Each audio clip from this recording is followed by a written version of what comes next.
El día de hoy tenemos 4 invitados muy especiales. Son los licenciados Adriana Castelblanco, Diana Leyton Poveda, Silvia Navarro Púa, Juan Ovalle Patiño.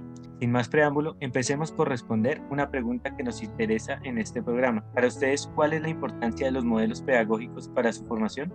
Hola a todos, soy de las personas que considero que los modelos pedagógicos cumplen la función de establecer los lineamientos sobre cuya base se reglamenta y normatiza el proceso educativo, el nivel de generalización, de jerarquización, de comunidad y de secuencia de los contenidos, a quienes son procedimientos en el momento de trabajar con nuestros niños y de modelar cualidades y virtudes de ellos mismos como estudiantes, teniendo en cuenta todos esos avances y necesidades que el estudiante brinde. Y por esta razón es importante para mí como docente los modelos pedagógicos en la formación. Para mí también es muy importante tener en cuenta los modelos pedagógicos en nuestra formación, porque son los que nos brindan las pautas para poder realizar nuestro proceso de enseñanza. Me parece muy importante empezar analizando los métodos tradicionales. En estas metodologías es donde se empezaron a tratar todos los temas de educación, cuando se le empezó a dar un significado y una importancia. Y eso creo que es algo que nos ha dado mucho de qué hablar en estos momentos. Aunque son tradicionales, todavía los seguimos manejando, porque pues aunque ahorita tenemos teorías contemporáneas que nos hablan de la libertad de expresión,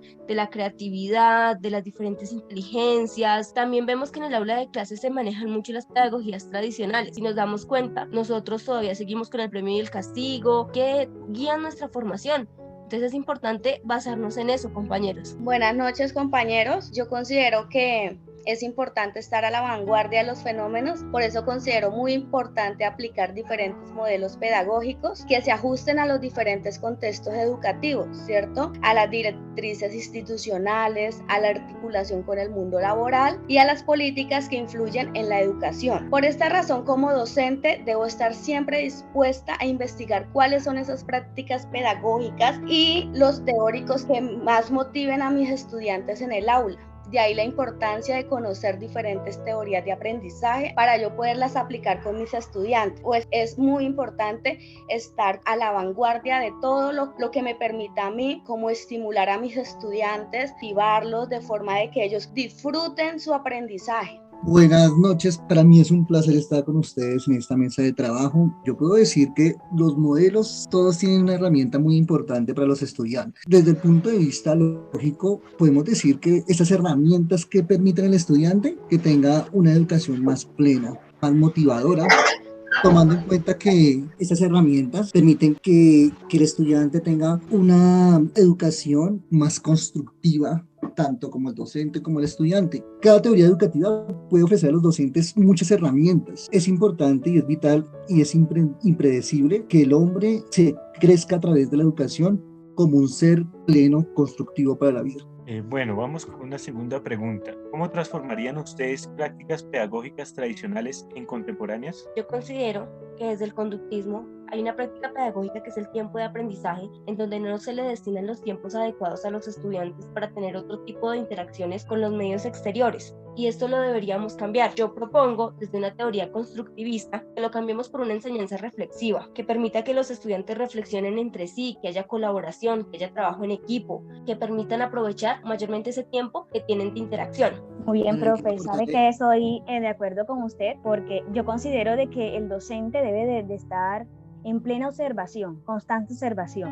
Y otro ejemplo también que les puedo brindar sobre estas prácticas pedagógicas es de un aprendizaje memorístico, donde el docente durante la clase solamente se va a enfocar en dar a conocer sus ideas, pero no va a tener en cuenta sus conocimientos previos. ¿Qué es lo que está opinando en sí ese estudiante referente a lo que voy a trabajar o a lo que quiero implementar en él? Entonces va a ser un procesamiento de información. Y también lo podemos transformar como un aprendizaje cooperativo, que el docente inicie, recuerde al estudiante el desarrollo de las temáticas, las clases anteriores, que presenta actividades, ejemplo, como audiovisuales, y que solamente el alumno no se encargue de construir, de dar, de que lo que me dice el docente yo le voy a responder, sino que también sea capaz de construir su propio conocimiento, que aprenda, que enseñe a través de las experiencias. Yo puedo continuar con algo, profe Silvia y profe Adriana, diciendo que en algún momento de mi práctica pedagógica, con esa pregunta de cómo lograr que yo pueda trascender en mis estudiantes.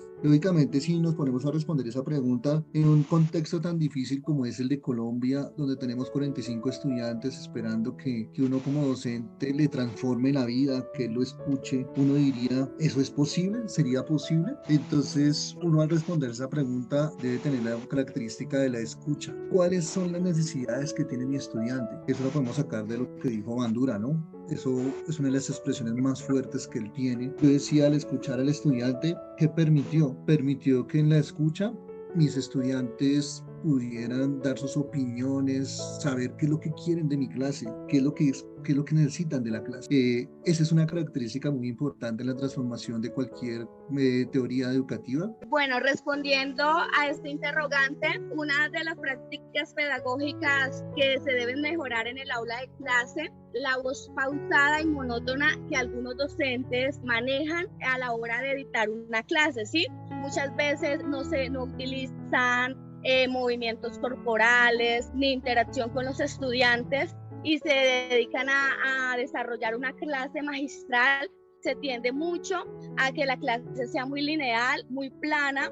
Se maneja como la teoría del conductismo, donde el estudiante es simplemente el receptor de la información. Por eso, pues yo considero que es importante transformar esta práctica pedagógica desde la teoría del conductismo, a través de la experimentación y la reflexión, en donde se le crea al estudiante un ambiente activo, donde el docente debe transformar ese ambiente en un ambiente más activo. Por eso se deben realizar actividades que el estudiante se enfrente a situaciones que le permitan realizar análisis críticos y reflexivos basados en su propia experiencia. Con esto se espera superar la tradicional pasividad de los alumnos. Correcto, licenciados. Excelentes apreciaciones.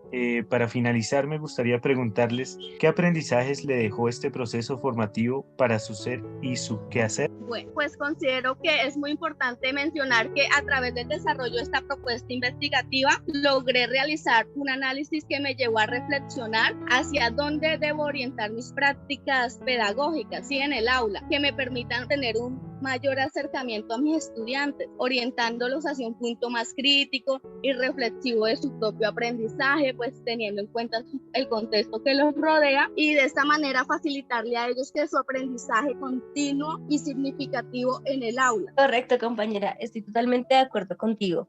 Para mí, este proceso formativo me dejó muchos aprendizajes, sobre todo al mirar que las pedagogías tradicionales siguen muy presentes en nuestras aulas. Es muy importante tener conciencia de los dos aportes que nos brindan, aunque desde mi quehacer pedagógico siento que mi pedagogía es constructivista, porque me gusta mucho la indagación de los estudiantes, que ellos aprendan, que ellos se involucren, que ellos siempre estén motivados. Y como docente de preescolar, uno se da cuenta que los niños llegan con toda la motivación del mundo, con todo el ánimo, y más adelante todo eso se pierde, ya no quieren volver, no vuelven a asistir a las clases. Son muchos procesos que se pierden. Entonces tenemos que buscar prácticas pedagógicas que transformen el aula de clase para que sea motivadora para el estudiante, para que el estudiante se sienta atraído por aprender. Y este trabajo me dejó muchas prácticas significativas. Muchísimas gracias, compañeros. Sí, profe, sabe que yo estoy de acuerdo con usted porque de igual manera soy licenciada en educación preescolar y yo siento de que los niños se enfrentan a tantas cosas desde la familia hasta el contexto, o sea, entonces